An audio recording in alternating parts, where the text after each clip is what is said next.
यदि आपके तप से कर्म से बुद्धि श्रेष्ठ है तो केशव मुझे इस घोर कर्म में क्यों लगाते हो? मिले हुए वचनों से आप मेरी बुद्धि को भ्रम में डाल रहे हो। निश्चय करके मुझे बतलाइए जिससे मैं कल्याण को प्राप्त करूं।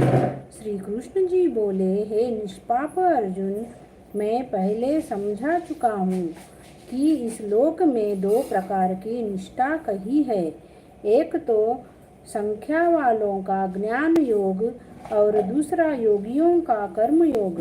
कर्मों का प्रारंभ न करने से ही कोई निष्कर्म नहीं कहलाता और कर्मों का त्याग करके संन्यास करने से ही किसी को सिद्धि नहीं मिल जाती।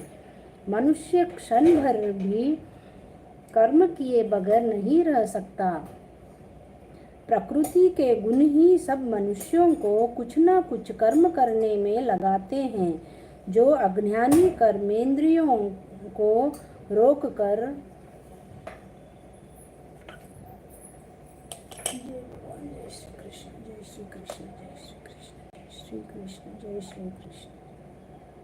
जय श्री कृष्ण।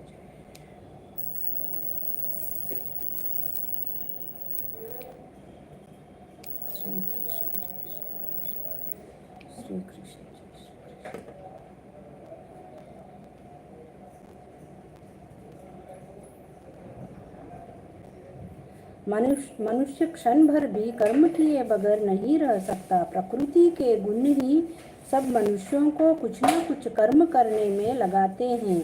जो अज्ञानी कर्मेंद्रियों को रोककर आत्मचिंतन करने के बहाने विषयों की चिंता करता है, वह पाखंडी मिथ्याचारी कहलाता है। हे अर्जुन, जो इंद्रियों को मन से दमन कर और विषयों में प्रवृत्त न होने देकर उनसे कार्य लेता है, वह कर्मयोग का अभ्यास कहलाता है और श्रेष्ठ कहलाता है। अपने धर्म के अनुसार नियमित कर्म करो, क्योंकि कर्म न करने से कर्म को करना अच्छा है। बिना कर्म किए तुम्हारे शरीर का निर्वाह नहीं हो सकता।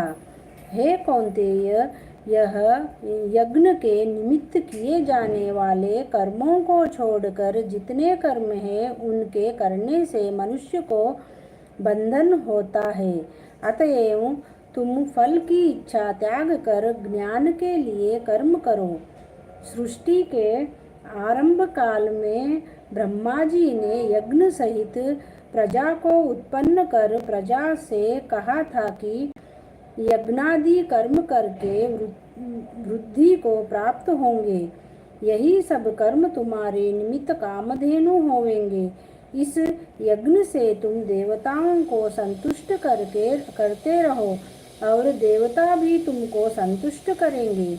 इस प्रकार परस्पर बर्ताव करते हुए तुम और देवता कल्याण को प्राप्त होंगे। यज्ञ आदि कर्मों से प्रसन्न होकर देवता तुमको इच्छित सुख की सामग्रियां देंगे, परंतु उनके दिए हुए दान को जो बिना उनका भोग लगाए ग्रहण करता है, वह चोर है। पंच महायज्ञ करके जो शेष बचा हुआ भोग ग्रहण करते हैं, वे सब पापों से मुक्त हो जाते हैं।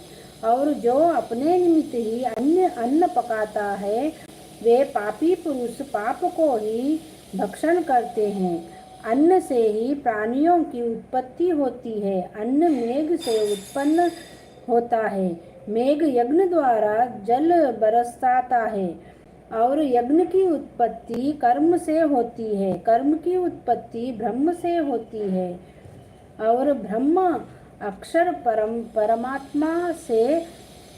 इस कारण सदा सब पदार्थों में रहने वाले जो ब्रह्म है, वह सब यज्ञों में प्रस्तुत है। हे पार्थ, इस प्रकार चलाए हुए कर्म के चक्र के अनुसार जो नहीं चलता है, वह पापमय है। जो पुरुष आत्मा में ही रत रहता है और आत्मानंद अनुभव से तृप्त रहता है, उसे कुछ भी कार्य शेष नहीं।